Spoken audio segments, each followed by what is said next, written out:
August 1944, northern France. The dawn felt wrong. Not peaceful, but tense in a way that buzzed. The kind of hush before a strike when even birds fall silent. Fog lay heavy over the tree-lined fields around Montville, thick and soupy, turning trunks into looming silhouettes. Mud glued to boots like fresh cement, and the air tasted of metal, engine oil, gunpowder, and raw fear. Private First Class Martin Bell, 19, gripped his rifle and peered down the lane, whispering, "Where the hell is Harding?" No answer came. A form slid through the mist, low and laboring, hauling something bulky and awkward. A steel tube, wheels crusted with filth, a 3-inch anti-tank gun, and hunched behind it, shoulders bowed under his pack, moved Sergeant Lyall Harding. He was alone. The others had mocked him, called his plan foolish. Some had laughed. A corporal had called it suicide, though the laughter had died. "Is he really going to do it?" Someone muttered behind Bell. Silence. Harding snorted, levering the piece into place. "Not on the road. Not where the Germans expect." He angled it off the road into the trees, aimed at the narrowest track sloping down into a gully, the kind of route no armored column would choose unless forced. The earth shuddered in the distance. Engines thundered. The low, menacing growl of German Panthers moving through the fog. Panthers, maybe Panzerthurs, rose. Names didn't matter. They were coming.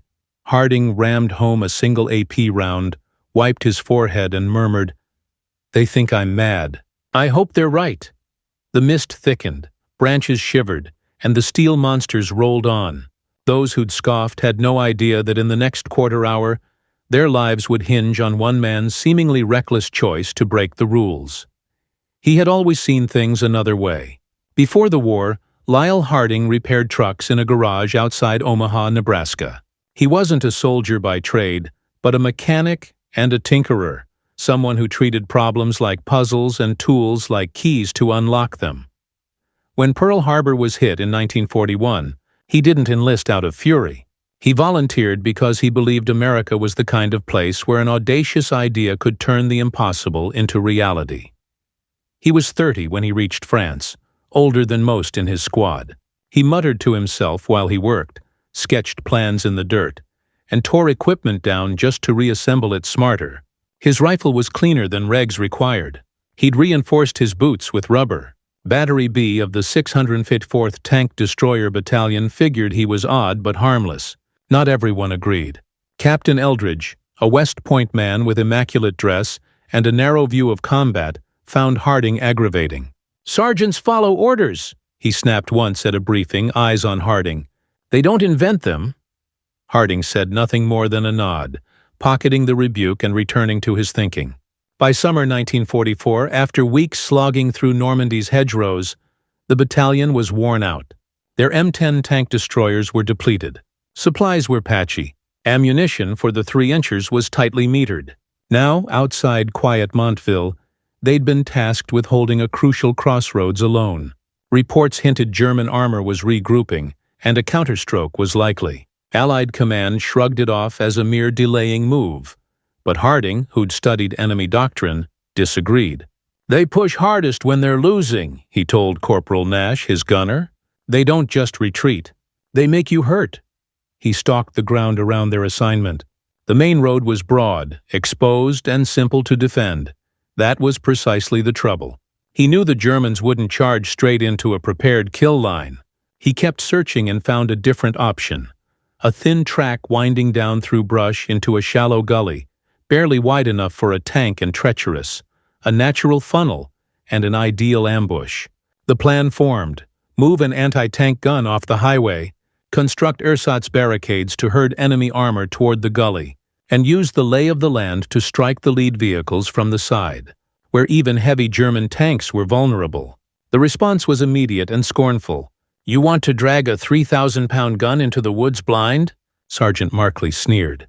"You'll be stuck before you can fire." Captain Eldridge rejected it flat. "This is no time for improvisation, Sergeant. Hold your post and cover the road." Harding made no argument. He saluted, turned, and walked away. That night, under darkness, he moved anyway. He wasn't chasing glory or trying to prove critics wrong. He simply felt, deep in his gut, that if he did nothing, come morning they would all be dead. The Northern France Front in summer 1944 would later be framed as a breakthrough and the liberation sweeping forward.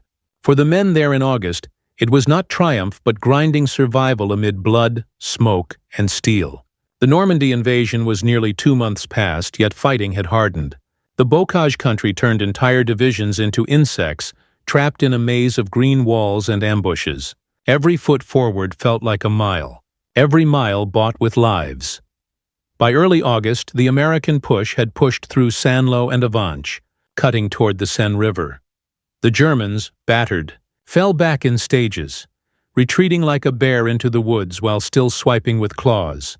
Montville was one of those swipes, a nondescript village marked by a church spire, a stone bridge, and 2 narrow roads meeting in a Y between hills and pines.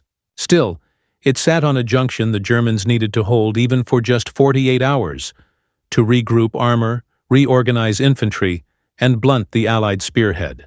The Americans left 1 battalion to hold it, light armor and anti-tank units, until reinforcements could arrive.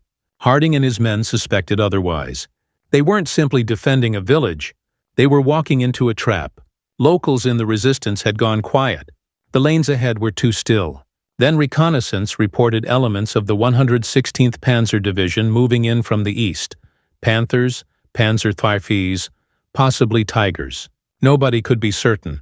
It was like being told a lion nearby was probably asleep. The odds felt worse in hardware. The Americans fielded aging M10s, open-topped, thinly armored, armed with the same 3-inch gun Harding now hauled into woods against a Panther's thick frontal belt. That gun was nearly impotent against such armor. The Panther's glasses carried more than 80 millimeters of sloped frontal plate designed to deflect high-velocity rounds, and its long 75-millimeter gun could rip through Shermans at 1,000 meters. Harding's crew had only 6 AP rounds left. 6. Not a fair match. War rarely is. Near Montville, the Americans were outgunned, out-armored, and short on supplies. Radios were patchy. Weather-grounded air support. Their only edge was what Harding noticed when others would not: the ground itself. "Hard steel doesn't think," he told Private Bell that night while tightening a carriage bolt. "We do. That's our danger." These men weren't legendary fighters, farmers, mechanics, college dropouts, but they stood between a German armored thrust and an open road to the Seine River. As diesel throbbed from the forest, it hit them. They were the last line. The idea that had drawn ridicule might be their salvation. They had under 24 hours. The battalion made what defenses they could. Sandbags, camouflage nets, a few trip flares across the main road. The terrain offered little mercy. Trees too thin to halt armor, fields too exposed to hide anything large. Yet within that bleak ground, Harding spotted opportunity. He walked the perimeter like a land surveyor, jotting measurements in a pocket notebook, noting distances between tree lines and plotting firing arcs. While others smoked or cursed the mud, he paced the forest edge, muttering as if possessed. Then he found it. A dry gully, perhaps 10 feet deep, curving like a horseshoe around brush and small trees. At first glance, it was just erosion. Useless. Harding's eyes saw otherwise. The hollow in the ground was a trap the land had made itself. He followed the ridge back up and understood something striking. By sabotaging the main road just so, faking a broken bridge or a fallen tree, the enemy armor would be forced to thread the woods and slip onto that tight track. Once there, their flanks would be exposed. The exact weakness every anti-tank crew longs to find. Harding also knew no superior would approve such a gamble, so he acted without permission. He showed Captain Eldridge a hand-sketched map, walked him through every slope, each rise and fall, and outlined contingencies. He even proposed hauling an M5 anti-tank gun, about 3,200 pounds empty, off the road by sheer muscle using ropes and pulleys. Eldridge blinked and then scoffed. "You want to drag a gun into a ditch and wait for a panther to roll over you? Are you mad?" Harding met the ridicule without flinching. "I want to funnel them where we can kill them. That's what matters." Eldridge shook his head. "What matters, Sergeant, is following orders. Your gun stays on the road." When Harding left the tent, the teasing started. "Hey, Einstein," one private jeered. "Drawing escape plans?" Another soldier mimicked Harding's cadence. "Gentlemen, if we dig deep enough, the tank will fall in and shoot itself." Even among his own men, doubts surfaced. Corporal Nash, his closest supporter, pulled him aside. "Look, I understand the intent," Nash said, "but if you drag us into those trees and it goes wrong, there won't be anyone to pull us out." Harding only nodded. "Then we make sure it doesn't go wrong," he answered. That night, beneath clouded skies, he and 4 volunteers moved the gun. No orders, no celebration, only labor, sweat, rope, and silence. They used logs as rollers, muscled the barrel around trunks, and hacked a route through briars. It took 6 hours to shift the gun 200 yards off the highway. At dawn it lay concealed, camouflaged, and ready. Harding chalked firing distances on tree trunks. He set 2 empty fuel drums at the trail mouth, wired with charges to look like wreckage, but primed to alarm or stall a vehicle. He hid smoke grenades in the gully under loose twigs to blind any gunner who came too close, then waited. The battalion still treated him as an eccentric mechanic playing soldier, but Harding had fashioned more than a snare. He had made a final hope. The German counterstroke hit, and the trap snapped shut on August 15, 1944. Morning light struggled through a thick, painted-looking cloud cover. No fighters would fly beneath that ceiling. The air smelled of damp chemical rot, diesel and stale cordite, the rust scent of tools left overnight. At 0700 the first vibrations came, not so much sound as a deep pulse through the earth. Harding crouched in the trees, eyes locked on the path, one hand on the M5's breech. He and 4 stubborn men had hauled that gun by hand. He couldn't see them yet, but he could feel the armor approaching. Panthers, the feared Panzer V, each weighing well over 40 tons with heavy sloped frontal plates and a long 75mm gun designed to dominate.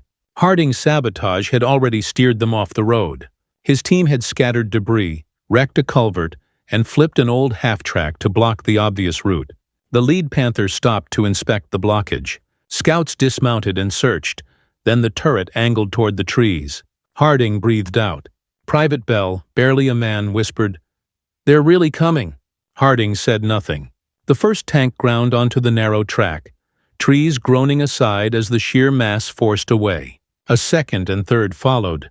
Harding counted 6 in the column. 3 Panthers, 2 Panzerschweifers, and what appeared to be a command vehicle at the rear, with infantry running behind in disciplined skirmish formation. This was not a panicked rush, but a deliberate attack. Back on the main road, the Americans were still fixed on the wrong threat. Their guns pointed elsewhere. Harding's position was the only barrier between the Panzers and surprise. At 0725, the lead Panther's right track rolled over the first decoy drum, an empty fuel barrel stuffed with scrap. It didn't detonate. It was never meant to. It did its job. It startled the crew and made the vehicle pause. Turrets swept, infantry peeled out with rifles up. Harding pulled the pin on a smoke grenade and rolled it into the gully. White smoke boiled up, cloaking the track. A German officer shouted. Harding counted 2 seconds, then rose and shouted to his crew, "Fire!" The M5 kicked back like a stubborn mule. The armor-piercing round screamed through the haze and struck the Panther's left flank beneath the turret. It didn't detonate outwardly, but pierced the hull. There was a metallic pop, then a rush of black from the hatch and flames at the exhaust. Inside, ammunition cooked off and the tank blew its hatch. Harding reloaded. The next shot hit another vehicle that had been pushed against a tree while trying to back out. Steel sheared and sparks flew. The turret jammed. German infantry scrambled and sprayed the woods with return fire. Tracers hissed past Harding's position. One chewed through a branch overhead, showering bark. Private Bell screamed, though he wasn't struck. Too close. "Keep down!" Harding snapped. The hollow was a trap carved by erosion. He climbed the ridge and saw something startling. By disabling the main route just so, simulating a collapsed bridge or a fallen tree, the enemy armor would be forced to thread the woods and squeeze onto that narrow track. Once there, their flanks would be exposed, the exact weakness every anti-tank crew hunts. Harding also knew no officer would approve such a gamble. So he moved without permission. He laid a hand-drawn map before Captain Eldridge, walked him through every grade and contour, and explained fallback plans. He even proposed hauling an M5 anti-tank gun, about 3,200 pounds empty, off the road using ropes, pulleys, and sheer manpower. Eldridge blinked, then scoffed. "You want to drag a gun into a ditch and wait for a panther to roll over you? Are you insane?" Harding met the derision without flinching. "I want to channel them where we can kill them. That's what matters." Eldridge shook his head. "What matters, Sergeant, is obedience. Your gun stays on the road." Outside the tent, the ribbing began. "Hey, Einstein," one private taunted, "drawing blueprints for the next great escape?" Another mimicked his tone. "Gentlemen, if we dig deep enough, the tank will fall in and shoot itself." Even some of his closest men hesitated. Corporal Nash pulled Harding aside. "Look, I get the plan," Nash said. "But if you drag us into those trees and it goes wrong, no one's coming to pull us out." Harding simply nodded. "Then we make sure it doesn't go wrong," he replied. That night, under clouded sky, he and 4 volunteers moved the gun. No orders, no fanfare, only effort, rope, and silence. They used logs as rollers, winched the barrel around trunks, and hacked a path through the underbrush. It took 6 hours to shift the piece 200 yards off the highway. By dawn it lay concealed, camouflaged, and loaded. Harding chalked firing ranges on tree trunks. He set 2 empty fuel drums at the trail mouth, wired to look like wreckage, but primed to spook or stall a vehicle. He hid smoke grenades in the gully beneath loose twigs to blind any gunner who came too close, then waited. The battalion still treated him as an odd mechanic playing soldier, but Harding had fashioned more than a snare. He had built a last chance. The German counterattack hit and the trap closed on August 15, 1944. Morning light filtered weakly through a thick, low cloud deck. No air support could fly under that ceiling. The air smelled of damp chemical rot, diesel and stale cordite, and the metallic tang of tools left out overnight. At 700, the first vibrations arrived, less a sound than a deep pulse through the earth. Harding crouched in the trees, eyes fixed on the track, one hand on the M5's breech. He and 4 stubborn men had hauled that gun by hand. He could not see the Panzers yet, but he could feel them approaching. Panthers. The dreaded Panzer V, each one weighing well over 40 tons with heavy sloped frontal plates and a long 75mm main gun built for dominance. Harding's sabotage had already steered them off the road. His team had scattered debris, wrecked a culvert, and flipped an old half-track to block the obvious route. The lead Panther stopped to inspect the obstruction. Scouts dismounted and searched. Then the turret pivoted toward the trees. Harding breathed out. Private Bell, barely a man, whispered, "They're really coming." Harding said nothing. The first tank ground onto the narrow track, trees bending aside as the mass forced away. A second and third followed. Harding counted 6 vehicles. 3 Panthers, 2 Panzer WWIIs, and a command vehicle at the rear, with infantry trailing in disciplined formation. This was no frantic rush, but a methodical strike. Back on the main road, the Americans aimed at the wrong threat. Their guns pointed elsewhere. Harding's position was the only barrier to surprise.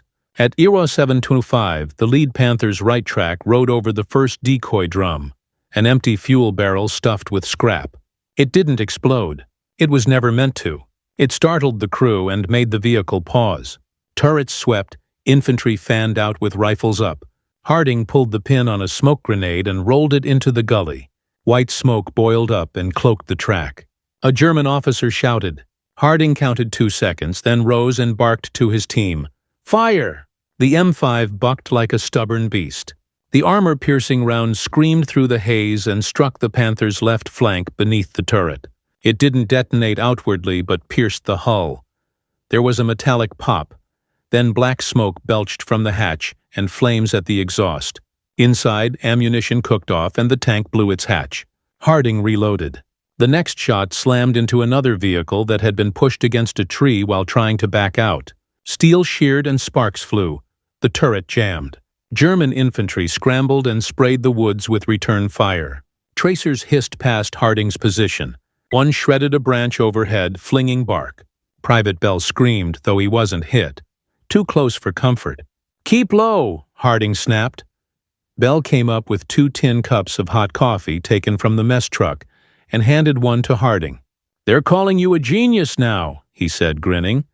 "Brass might hand you a stripe." Harding sipped and replied, "Yesterday they called me mad." Bell glanced at him. "Were you?" Harding allowed a smile, the first in days. "Maybe," he said. "But often what people label madness is only fear of trying something new." There were no parades after Montville, no grand addresses, no bands or flyovers. But for the men who had crouched behind stumps with rifles and watched tanks groan through the trees, the day marked a turning point. They survived, and they knew why. Not because of doctrine or superior hardware, but because one man refused the constraints others accepted. Harding hadn't commanded rank, but he had out-imagined them all. His initiative rippled through the battalion. Commanders rethought tactics. Men started asking practical questions they had once dismissed. Is there cover behind that ridge? Could we build a fake checkpoint? What's the fallback if the enemy avoids the road? Moves once called reckless were now praised as clever. Harding never chased that reputation. 2 days later, he was under an M10 tank destroyer, fixing a jammed gearbox with a wrench of his own making. When an officer from Battalion HQ brought a commendation, Harding barely looked up.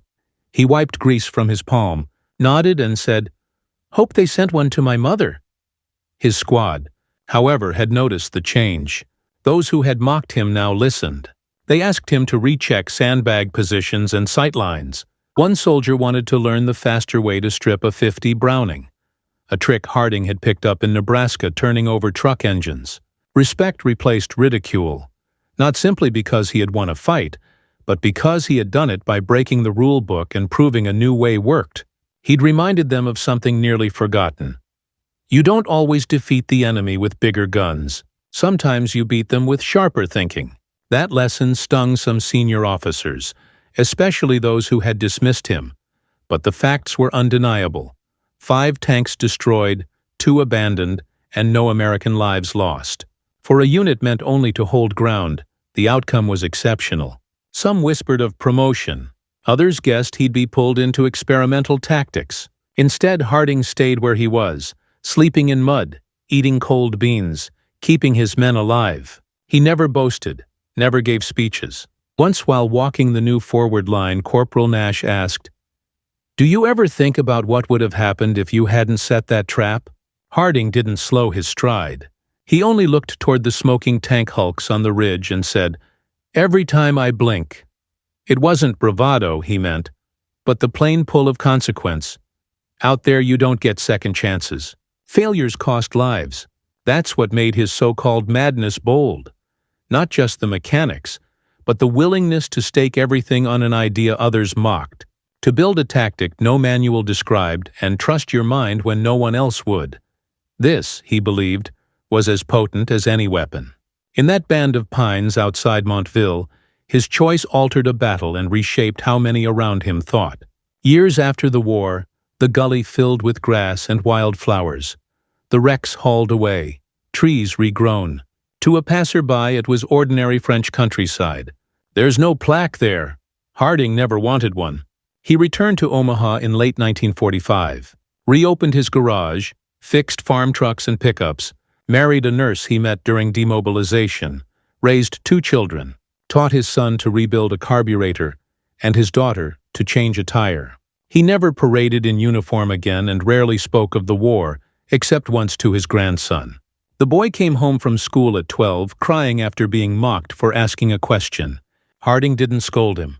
He chuckled and said, "One day in France I told a bunch of soldiers I wanted to drag a cannon into the woods and blow up some tanks from the side." The boy listened. "They laughed," Harding went on.